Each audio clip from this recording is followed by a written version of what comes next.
Sometimes you'll see people put assets in the name of their spouse or their parent or something like that. And that is a strategy, but it's not a good strategy because you're putting it in someone else's name who could still be subject to some types of lawsuits, or maybe there's a divorce.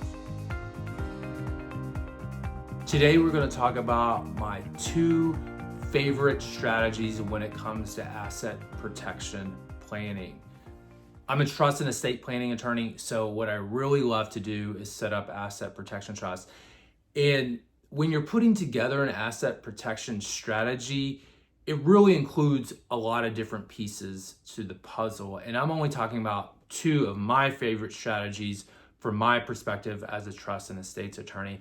I'm not talking about umbrella policies and malpractice policies or anything related to that. And that's certainly a part of this equation. What I'm really talking about is how we structure legal entities, create barriers between your personal assets, giving you access to assets, and making sure assets are out of your name. So I think most people are familiar with limited liability companies or LLCs, and you can set these up in every state. Even in different countries, they have LLCs, but not all jurisdictions, whether domestic or foreign, have the same type of laws around their limited liability companies. And I won't go into a lot of details. I'll probably do a video of comparing different jurisdictions, top jurisdictions. I tell people that an LLC in any jurisdiction is better than no LLC at all, right? So real quick, how an LLC works. This is just a first part of my favorite strategy. So number 1 is the LLC, the limited liability company, and it's a business structure where you're moving business assets into it.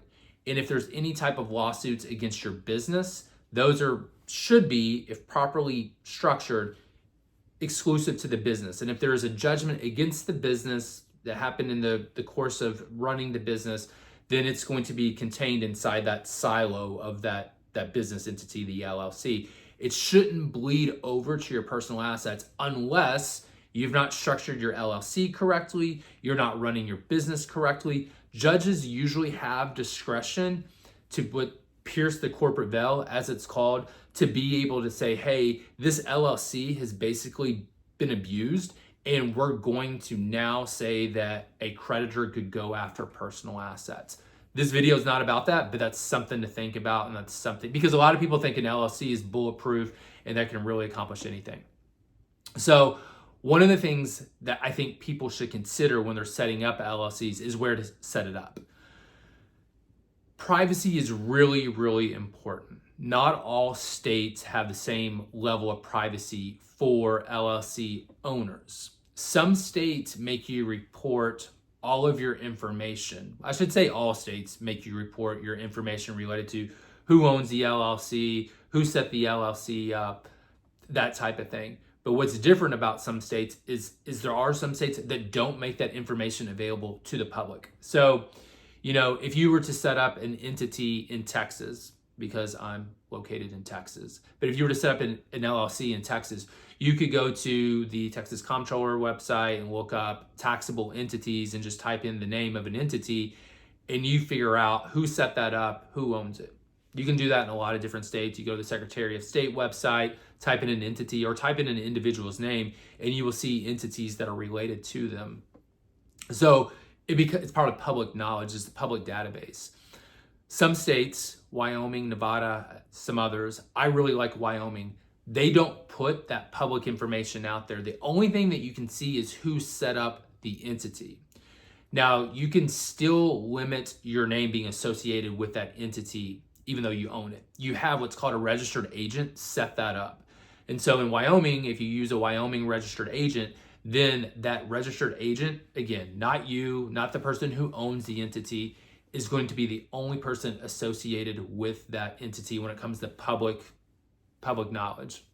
That person exists exclusively to receive service. So if there was some type of lawsuit against the entity, they would serve that registered agent. That registered agent would then pass that along to you. But again, someone doesn't know that you are the owner of that entity. That's my first favorite asset protection strategy, an LLC that gives you privacy, okay? Emphasis on privacy. Number two, an asset protection trust. And so there's domestic asset protection trust, which I really like, foreign asset protection trust, which I really like as well. But not every client necessarily needs one or the other. Maybe they need a combination. Maybe they need a foreign asset protection trust. Maybe they need a domestic asset protection trust. But the combination of the asset protection trust together with the LLC being a holding company that's owned by the trust, I think is a powerful combination. So in general, the idea behind the asset protection trust is that it's an irrevocable trust. So when it's irrevocable, those assets inside of it are protected from creditors.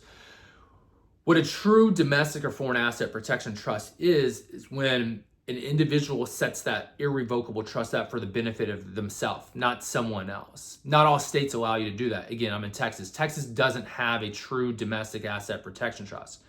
I set these up in South Dakota because South Dakota has the best trust laws, again, around privacy. I love the privacy that South Dakota allows.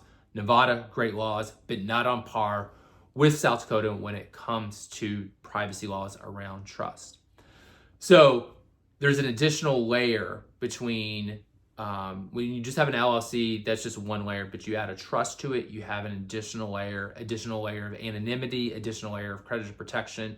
You're now basically twice removed, 2 times removed, 2 chains of command removed from those assets, even though you have the ability to really structure that trust in a way where you have control over the assets. But what has changed is the nature of legal ownership. And that's where these asset protection strategies are important. You have to change the nature of legal ownership from you as an individual to something or someone else. You don't want to give it to, sometimes you'll see people put assets in the name of their spouse or their parent or something like that. And that is a strategy, but it's not a good strategy because you're putting it in someone else's name who could still be subject to some types of lawsuits, or maybe there's a divorce, or maybe someone dies. There's different things that could happen that could compromise your strategy, whereas the LLC and the trust together, you can't really lose control. So with the trust, you're able to retain the benefit of those assets. You're not giving up the benefit to someone else and then asking them to share it with you. You're giving it directly to yourself, but on paper, you're giving up ownership of those assets. But together, they work seamlessly. Again, I love Wyoming LLC with South Dakota Asset Protection Trust. As an additional nugget of value here, you'll see a lot of people use offshore entities. Many people like Nevis LLCs. They also like Cook Islands Trust, or maybe a Cook Islands LLC with a Cook Islands Trust. So there's a lot of different things out there, but this is just an introductory, conversation around what different strategies are and my 2 favorite things to do right now in 2024.